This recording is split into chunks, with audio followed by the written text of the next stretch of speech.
In the headlines tonight, President Sahlawork urges citizens to pursue collaborative efforts to drive development.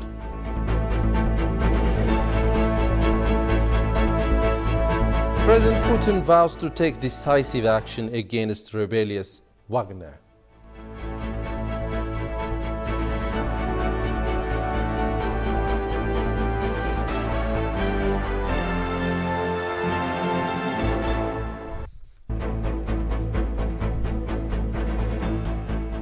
Good evening to you all. A very warm welcome to ETV News. I'm Grum Tariku. President Sahlawork Zewde, who paid official visit in Hawassa City to launch the second round Green Legacy Initiative, has underlined that it is high time for Ethiopians to come to unison for achieving development aspirations to come to prosperity. The Agriculture Ministry and the World Bank joint poultry farm has been inaugurated there. Daniel Kasaon has more on this. Ethiopia is already immersed in pursuing its development aspirations, executing lots of growth projects in a way to benefiting its people from grassroots level to high-tech schemes. The all-round development schemes of the country is all participatory and beneficial. This encompasses soil and water conservation schemes, which is accompanied by environmental conservations. The Prime Minister's initiative, which is beginning from the scratch, is now bearing fruits and emulated by regional states to benefit the people. The one inaugurated by President Sahlawork Zewde today is the case in point.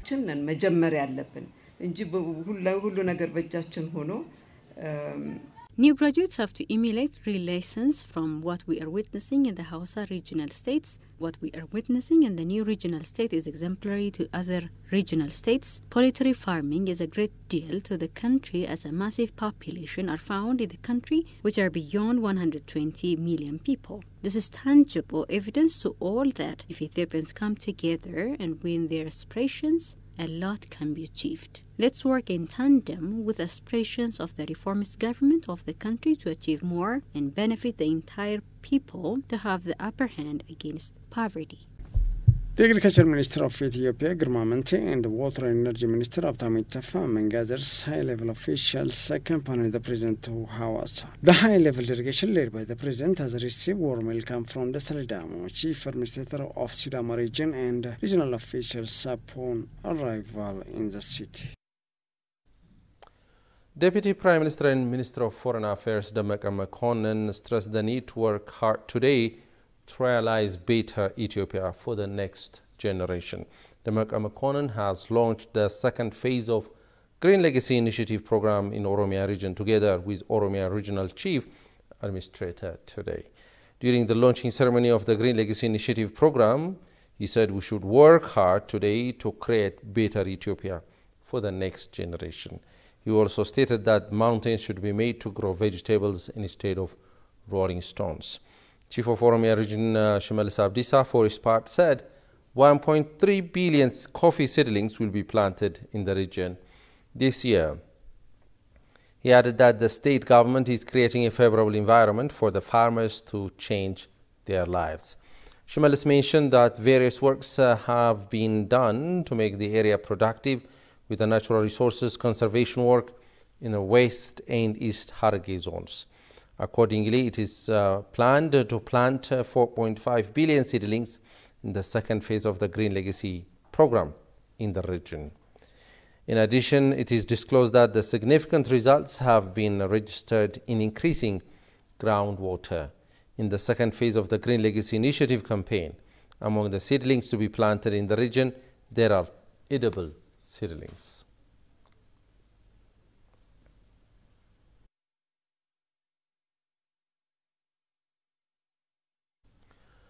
Finance Minister Ahmed Shide said agreement has been reached to increase the development financing to developing countries, including Ethiopia, at the summit for a new global financing pact in Paris. Ethiopia has secured an agreement to increase development financing for developing countries at the summit for a new global financing pact in Paris. Prime Minister Abiy Ahmed participated in the summit and reached an agreement with leaders of countries and international financial institutions on debt adjustment and new macroeconomic development financial support. The agreement includes a significant increase in the provision of development finance to developing countries, including African nations. International financial institutions, such as the World Bank and International Monetary Fund, have been directed to invest heavily in development programs to reduce poverty in low-income countries and carry out reforms focused on this. The summit also reached a consensus to reduce the debt burden and make debt adjustment of countries, which will benefit Ethiopia greatly. The Prime Minister also presented the success of the National Reform and Green Legacy Initiative at the summit and was appreciated. Ethiopia's leadership role in global climate, agriculture, production, and regional peace and security issues was given a high place in the summit. The summit has created an opportunity to strengthen Ethiopia's relations with international financial institutions.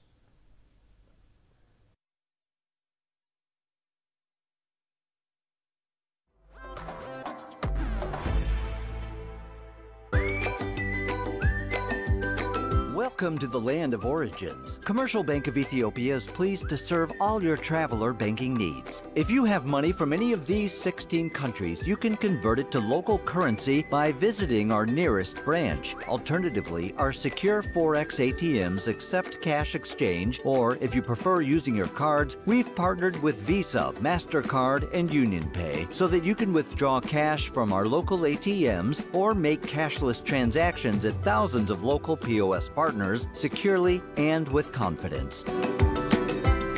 We are linked with more than 700 global banks through our direct SWIFT address, CBE Teta. We also work with 16 international money transfer agents, out of which Tune and World Remit enable you to make direct deposits into our savings and current accounts or our popular CBE Burr mobile wallet. Commercial Bank of Ethiopia, the bank you can always rely on.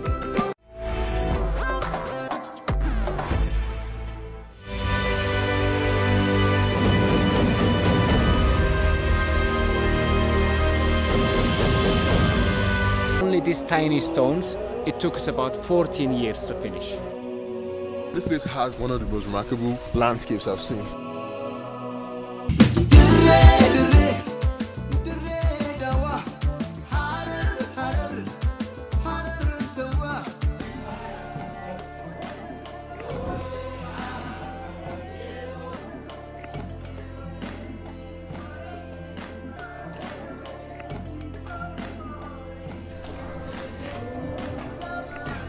Sidoma Bato.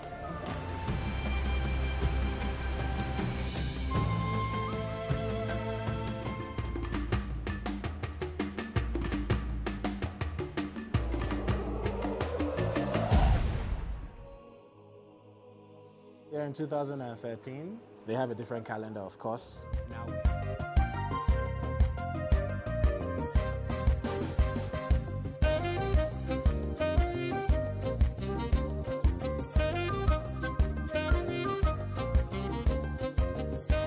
Dachi Umamdro.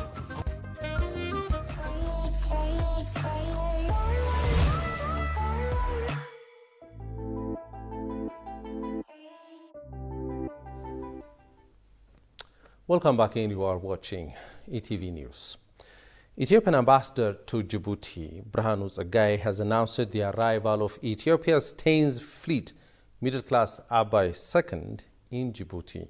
It's a game changer for Ethiopia's shipping and logistics sector, the ambassador said on his Twitter page. Speaking at its arrival in Djibouti, Ambassador Birhanu stressed Ethiopia's dedication to delivering competitive shipping and logistics services as a leading African shipping line.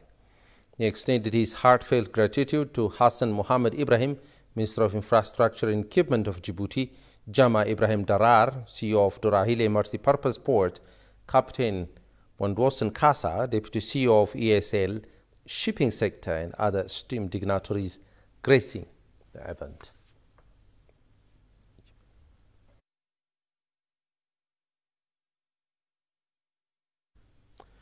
Ethiopian Red Cross Society, in partnership with sister national societies, has launched a project to address the basic needs of people affected by conflict in the Amhara, Tigray, and Benshangul Gumuz regions. The project, which has received 213.6 million support from the European Union Civil Protection and Humanitarian Aid, will be implemented over the next 18 months with a budget of over 138 million birr. It will focus on public health care, water, sanitation, hygiene, as well as protection programs. The project will benefit a total of over 221,000 victims in 4 districts of Amhara region, 3 districts of Benshangul Gumuz region, and 2 towns and 1 district of Tigray region. The Ethiopian Red Cross Society will implement the project with the coordination of the Netherlands Red Cross and technical support from German, Austria, and Danish Red Cross societies. The project will also provide direct cash support to 3,000 households or 15,000 people in 3 rounds, with over 75 million birr allocated for this purpose, according to FBC.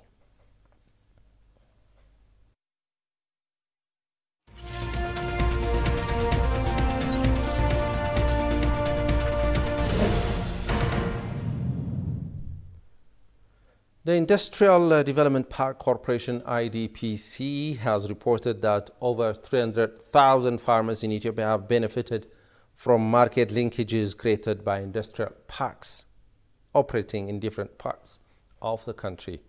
The IDPC has created opportunities for nearby communities, particularly farmers who supply agricultural products as raw materials or inputs to agro-processing industries operating in industrial parks. The market linkages have enabled farmers to supply their agricultural products to nearby industrial parks, benefiting them enormously. For instance, more than 15,000 local farmers are supplying avocado produce to Jimma Industrial Park for oil agro-processing industry. Additionally, over 280,000 farmers are supplying their cereal crops, particularly barley, for Bole Lammi Industrial Park and the Dabra Berhan Industrial Park, malt agro-processing industries. The industrial parks engage in various productions, including textile, apparel, agro-processing, manufacturing, and pharmaceuticals. The IDPC also revealed that Chinese companies are seeking to engage in camel dairy production in Samara Industrial Park to benefit pastoralists, while reaching research and development activities on seed multiplication are being carried out at Adama Industrial Park to substitute imported flax as an input for the production of woolen clothes. The IDPC noted that investment flows is increasing, especially following the implementation of the Pretoria Peace Agreement, and almost all 11 industrial parks are now operational.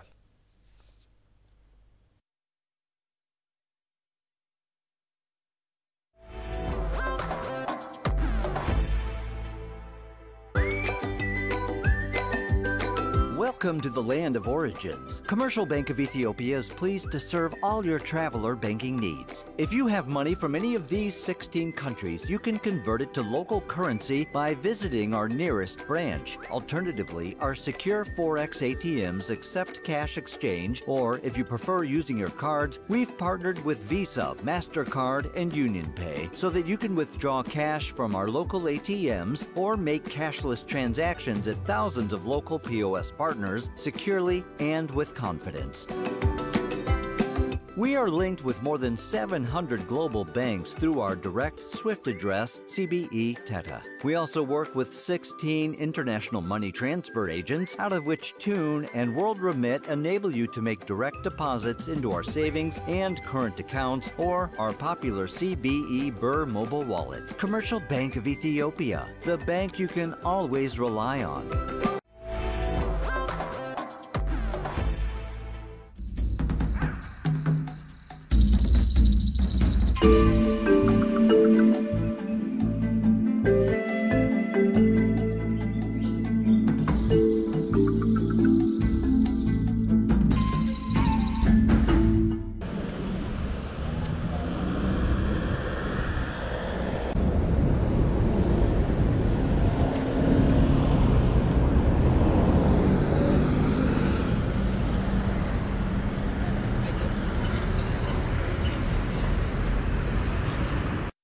of about 1.7 million and a greater metropolitan area of 2.9 million.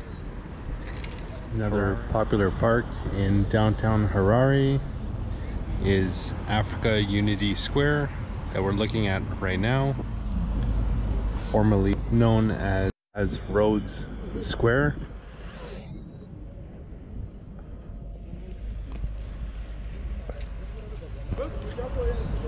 I heard that before there was a huge fountain here.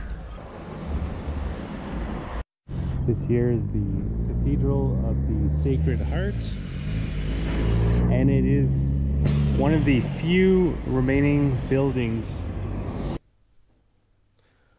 Clashes, airstrikes and artillery fires surged in Sudan's capital on Sunday. Witnesses said a war between rival military factions that has displaced 2.5 million people and caused a humanitarian crisis entered its 11th week.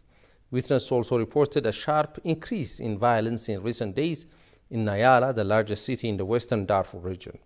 The UN raised the alarm on Saturday over ethnic targeting and the killing of people from the Masalit community in El Janini in West Darfur.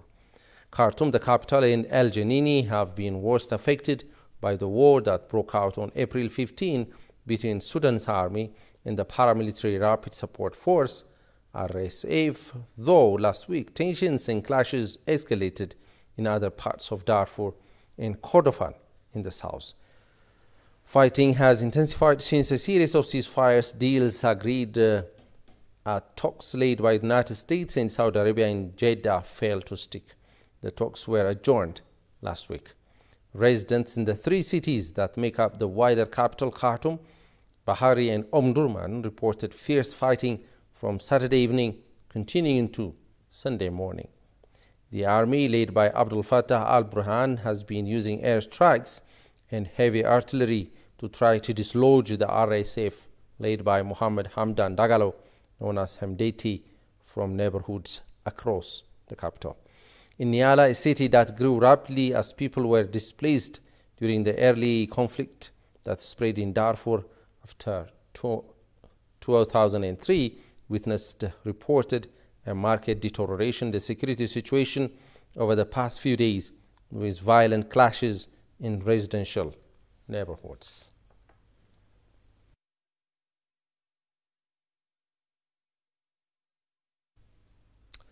And finally, Russian President Vladimir Putin said on Saturday that Russian armed forces have received the necessary order to neutralize those who organized the armed rebellion of the Wagner private military group. The Gesaresa has the following from CGT in Africa. Russian President Vladimir Putin has addressed the nation after the Wagner military contractor launched an insurrection in the Rostov region. Its leader, Yevgeny Prigozhin, accused the military of attacking his forces. President Putin has decisive action will be taken to stabilize the situation in the city of Rostov-on-Don, where Prigozhin said his forces had taken control of all military installations. Putin says the Russian armed forces have received the necessary order to neutralize the armed rebellion. Мы не дадим этому повториться. Защитим и наш народ, и нашу государственность от любых угроз. We will protect both our people and our statehood from any threats, including internal betrayal. And what we are facing is precisely betrayal. Excessive ambition and vested interest led to treason, betrayal of their country, their people, and the cause for which the soldiers and commanders of the Wagner Group had fought and died side by side with our other units.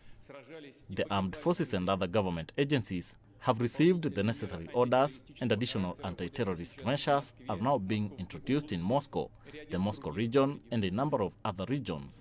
Decisive action will also be taken to stabilize the situation in Rostov-on-Don. It remains difficult with the work of the civilian and military administration bodies effectively blocked. The leader for the rebel mercenary group Wagner, Yevgeny Prigozhin, has now done a deal to leave for Belarus. The rebellion began early yesterday morning in Rostov-Don, where forces of the Wagner Group occupied the headquarters of Russia's military operations in Ukraine. There are multiple reports of Wagner private military group activities across the globe and also in Africa, including Libya, Mali, the Central African Republic, Sudan, Mozambique, and Madagascar, and its activities are varied. Wagner has all kinds of activities that they engage in sub-Saharan Africa especially. That's security, that's weapons provision, that's training, that's natural resource extraction. They kind of run the gamut. Politico reports that in the Central African Republic, Wagner private military group was lucrative in mining profits, so almost $1 billion. Over now to a quick reminder of the headlines. President Sahle-Work urged citizens to pursue collaborative efforts to drive development.